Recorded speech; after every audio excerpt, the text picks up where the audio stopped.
Broken ladders cause injuries and fatalities, which can be avoided if you take the time to do a thorough inspection before use. It doesn't take long to look for missing, damaged, or loose components, but it can make all the difference. Be sure the ladder is in good working condition and free of significant spills, drips, or debris. Look for grease, paint, and puncture hazards as well.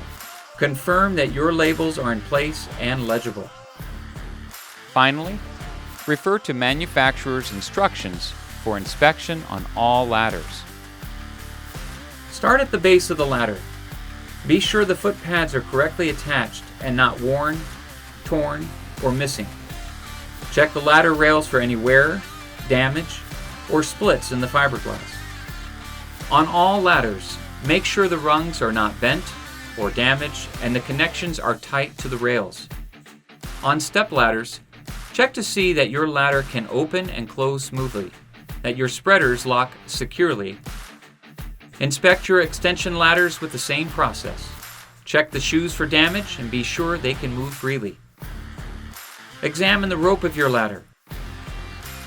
Make sure that it's secured to the fly section of the ladder and that it's not frayed, worn, or torn in any way and moves easily through the pulley system. If something doesn't look right, it probably isn't. If you find yourself questioning any part of your ladder, don't use it. Maintain your ladders according to the manufacturer's recommendation. Any damaged ladders should be removed from use immediately and tagged "Do Not Use." Even if you're sentimental about that old ladder, throw it away if it can't be fixed.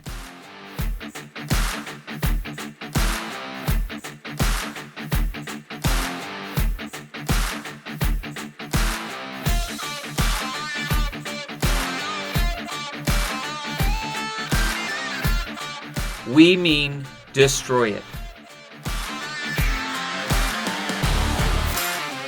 Safe ladder use can save your life.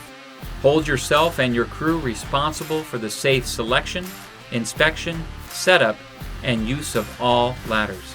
In Washington State, employers must use a competent person to train all employees that use ladders to recognize ladder hazards and the procedures to minimize these hazards.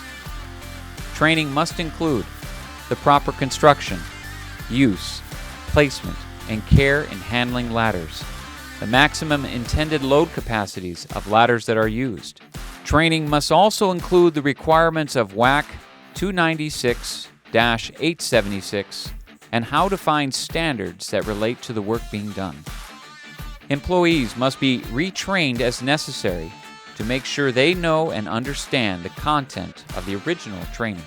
It is best practice to document all safety training for employees.